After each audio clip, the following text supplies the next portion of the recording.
Heidi, welcome. And please do tell us a little bit more about yourself and your background. Thank you, Paula. I'm so excited to be here talking to you. I have 2 little kids. I love math. I'm like the crazy math lady. I used to teach in the public education system. I did middle school and high school math. And then in 2020, I pivoted and just did full-time tutoring, which I love. And that's where this all stemmed from. And let's say I love being outside. The outdoors is where you'll find me, like camping, hiking, swimming, anything outside is my cup of tea. And my family and I are embarking on like moving abroad. We're leaving the United States. We're so excited. You? Yeah. Where are you going? Do you know yet? Well, funny story, actually. We went to Mexico for a week. We got back last night. It was an adventure, and there's so many backstories to why we're already back here. So now we're just kind of like, now what? Like, what do we do? It was a really great learning experience, and now we're just like here to figure it out. We are thinking of doing a teaching assistantship in Spain. When I say we, I mean my husband and I. Yeah. And that would be, helping people learn English, being in a public classroom, Spanish classroom, and then helping them learn English. So we'll see. Yeah. Do you know what? I just love hearing that. I love when families are like, we're going to uproot, we're just going to go and explore the world, because you know what? Life is too short to not take these adventures. So kudos to you for that. Right. So math. What is it about math that makes people go, it's like you're sort of into 2 camps. You're either good at math or not good at math.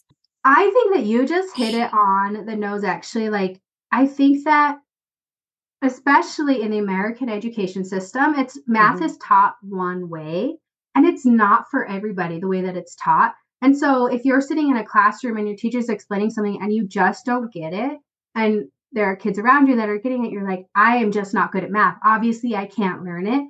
And unfortunately, it's just in like a 1 to 30, 1 to 20, 1 to 25 ratio, whatever it is in that classroom, it's really hard to meet all the students where they are. And at such a young age, it happens like 3rd, 4th, 5th grade. When you have like a little 9-year-old and they've decided that they're not good at math, it's just such a terrible box to put yourself into. But it feels like you're not good at math when it's being taught a way that your brain doesn't resonate with. I agree with you, because I have an 11-year-old and she came to me once and she said that the teacher said that she must not have been listening because she didn't understand something. And I was really ready to go in there and do my mama bear thing. Well, she told me not to. She said, Mom, calm down. Because I thought you can't just say because she doesn't understand something, she wasn't listening. That makes no sense. Maybe the way it was presented to her just didn't connect. So shouldn't we try and find the way to connect it?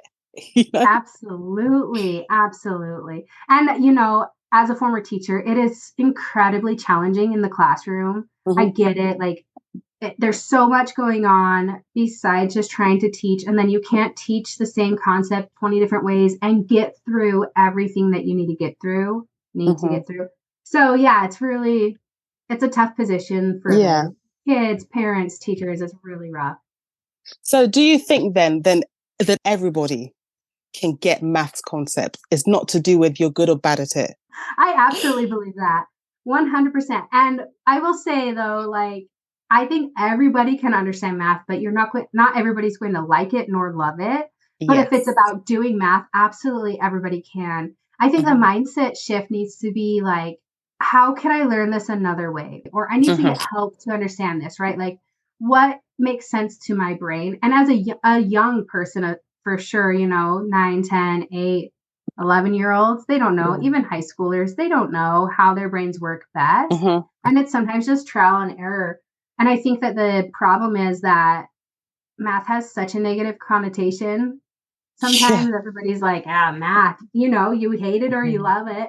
And there's not a lot of middle ground. And so people don't put the time or effort in, or don't even know. As a parent, you don't even know maybe how to approach it differently.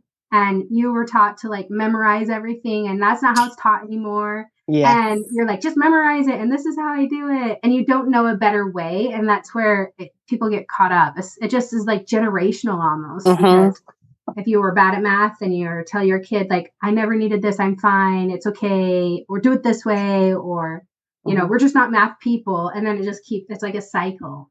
And Yeah. I'm like, let's break the cycle. Math is awesome and it's for everybody. And also there's this thing that maths is just very logical. So it's just the numbers and the equation and that's it. But I wanted to sort of move into what maths can teach us outside of the classroom, because I did a bit of research on you a little bit. I know you've spoken before in the past about sort of maths and what that can teach you about growth mindset. So can you talk a little bit about that, maybe taking maths out of the classroom and into the bigger world?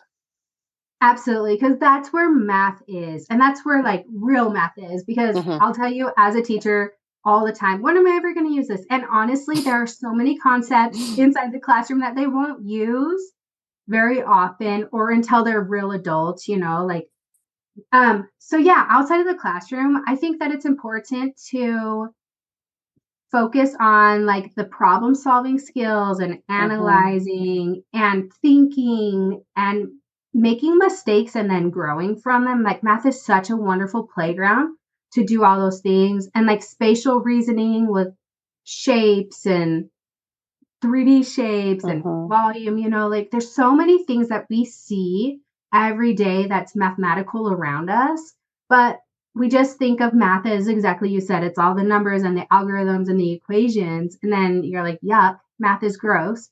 But really, it's like beautifully placed in nature that you can just find. And you see these patterns and you're like, man, did we make up math to explain Mm-hmm. nature? Did nature make up math? And, Yeah. like it's so interesting to think about these concepts outside of the classroom. And I think it's important that, especially as parents raising kids to prepare for a future that we're not sure of, we Yeah. want to help our kids become thinkers. Like, what are they going to be able to, like, they need to be able to think and problem solve and work through issues and not just be Mm-hmm. doers, not just like do the steps to solve a problem. They really need to be able to figure out and think through, why am I doing this? What happens if I do it differently? Or, is this a better way or is this a better way? It's just such a good place to help our kids think outside the box and really practice those skills. I 100% agree. Um, I had a friend whose daughter, who's 8, said, but I'm creative and maths isn't creative. And I thought, I kind of agreed with her. But what would you say to that? That maths isn't creative at all? Okay, I agree with her only in one regard, which is in the classroom, math is not creative because Mm-hmm. it is so like follow the steps. But if we're outside of the classroom or in a great classroom, if you have an amazing teacher, or even at home, there's so much play that you can do with math and trying to Mm-hmm. figure out like new patterns and sequences. There's this example of modular counting, which is like, the clock runs on 12 hours or 24 hours. I don't know Yes. what is more common over there. So we do 12 hours most commonly here. So after 12 o'clock, we start over Mm-hmm. at 1, right? And that's modular counting. And somewhere somebody decided, like, okay, well, if 2 plus 2 is 4, and then they go on and they get to a point where they're like, okay, and then 2 plus 7 is 4 again. That's what the clock is like. And so there is this bit of creativity in Mm-hmm. math. It's just not played with. Like, we don't play with math. We don't play with Yeah. numbers. We don't say, oh, man, I wonder if I could make 14 by using 1, 3, and 5. And then, Yeah. maybe you're multiplying, maybe you're adding, subtracting, dividing. So there is this place where you can be creative with math, but it's not generally in a classroom, which is so No, sad because it we should could have, be. it should be, it absolutely should be. It Yeah. absolutely should be. So I have a question about when you have a student who is just stuck and they've made that decision, like you said, I'm just not good at maths. How do you overcome that hurdle? Is it just patience? Is it just getting them to keep doing it? Because when it's sometimes it feels like it's a roadblock. You've made a decision in your head. I'm not good at it. I don't even get this question. How do you overcome that bit? I think that the most important thing you can do to help a child learn anything, and in math, especially when they've come up to that point in math, Mm-hmm. is to relate it to their life.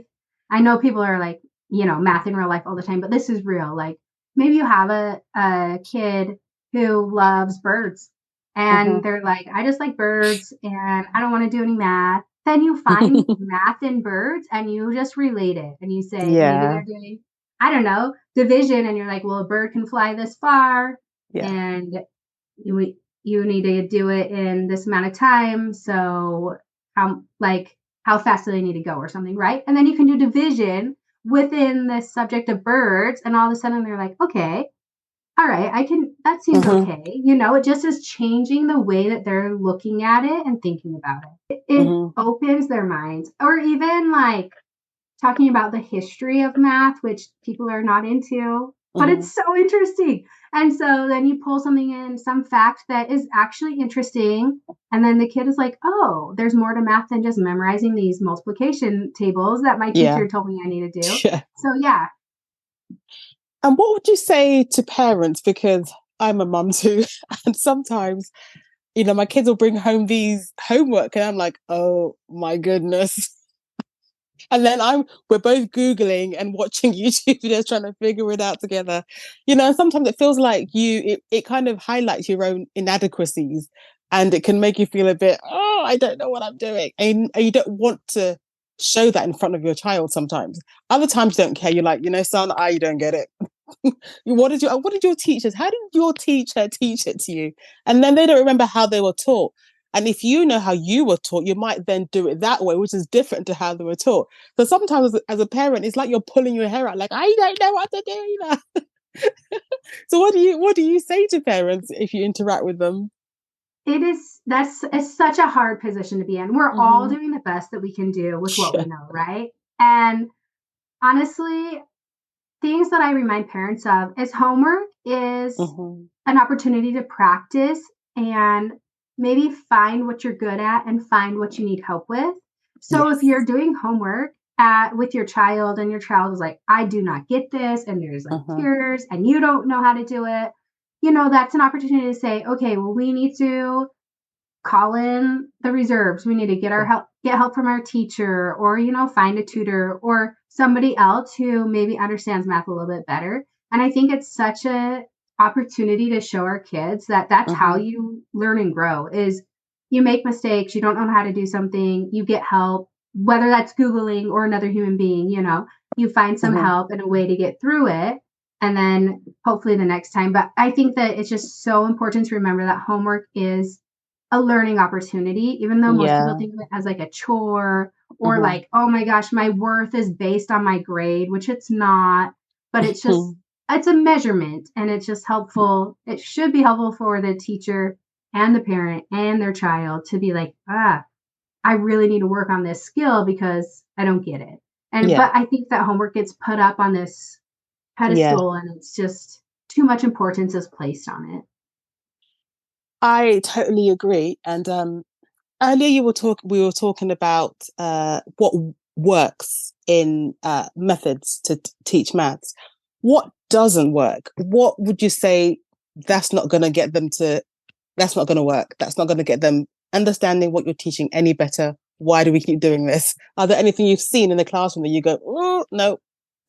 Oh man, that's such a hard question Yeah. because honestly, something that doesn't work for one student or one kid will work for another one. So, like as Mm-hmm. a generality, I can't think of anything off the top of my head. Let me think. I do know what work. I do know what doesn't work.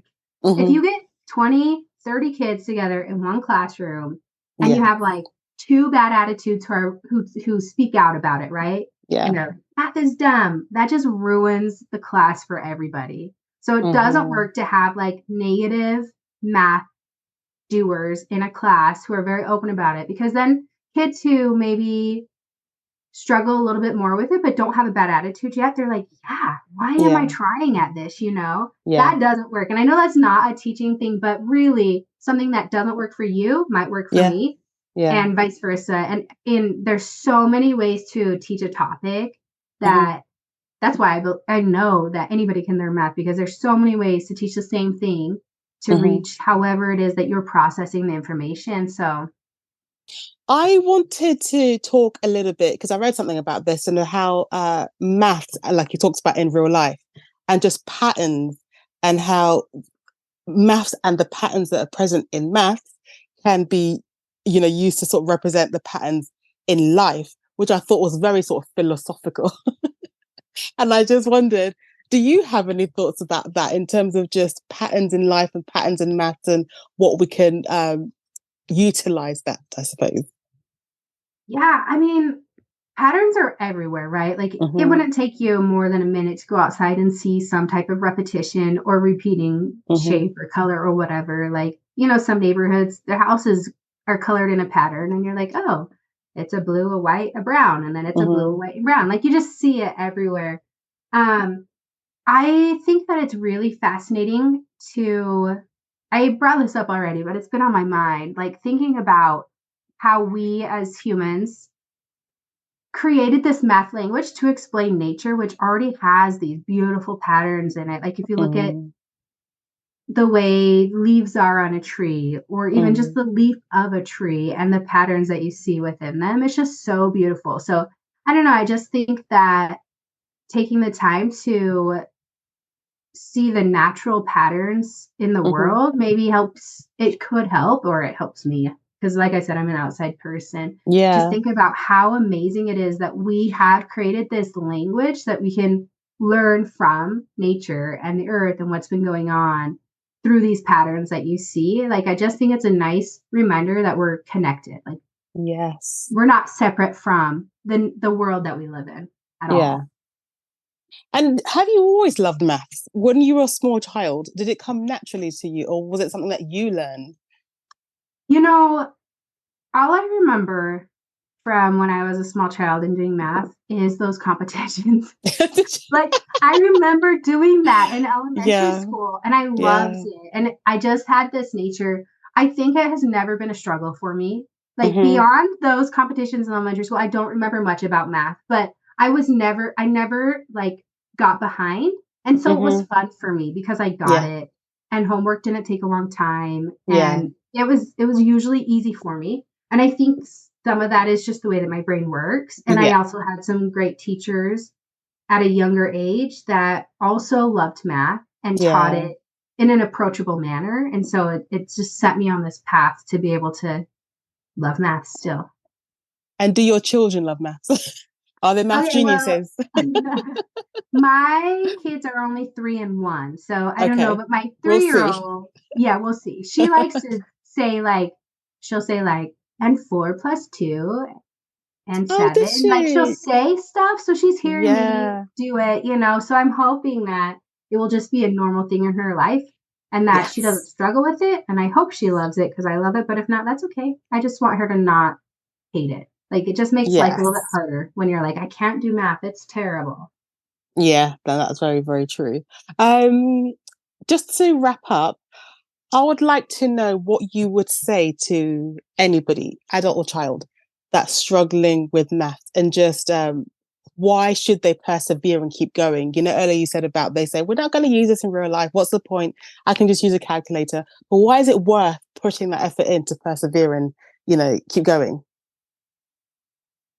I think that for anybody that is struggling with math, adult and Hmm. child alike, number one, you're capable of so much and your brain is as well. And I would first challenge you to find a different way to learn it or Hmm. find a different way that it's being taught because it might just be that. Or just take a break. I know you can't in school, right? I know that it's so hard in school to be like, I can't, I just haven't grasped fractions yet. Like it's just not Hmm. making sense. But by the next year, you've learned a ton, you've grown, matured, your brain is a little bit different. Fractions might be a breeze. So to not write yourself off, number one, don't write yourself off. Hmm. Maybe you just need a new time, a new approach. And then the bigger picture of this is once you have overcome the challenge of math, think of what else you can overcome, right? It gives you Yeah. the confidence to do something else that we don't even know what it is yet, right? Like we don't know what's going to happen next year, 5 years, 10 years down the line, Yeah. especially for our little kids. Yeah. But to just have the confidence to be like, man, math was really hard for me and I did it. So that means I can do whatever the challenge happens to be. And then also not closing the doors. Like, just keep your mind open to the possibilities of what might happen if math is a positive in your life and not a negative in your life. Like, you never know 10 years down the line, and you're like, maybe I'm going to be a physicist. I don't know, but if you've shut math out of your life, you won't be, even if you want to be. Yeah. And that advice is just it's so true for anything that we do, isn't it, in life? You shouldn't just shut the door, because you just never know where life will take you. Well, I would love to know where we can connect with you online or find out more about what you do. Well, we have a website. It's wisekind.com. Wisekind has an E on the end because we want to empower people to do math and excel at math and enjoy math. So we have a little bit of an extra E there. We're a little bit extra. And then on Instagram at Wisekind Math Tutors, we post helpful stuff, funny reels. There's not a lot on there right now, but I'm working so hard on it. I am so excited to just spread the word. Like, math is the new cool thing to do. It is. Just embrace it. Absolutely. Well, thank you so much for coming on. You're welcome, Paula, any day.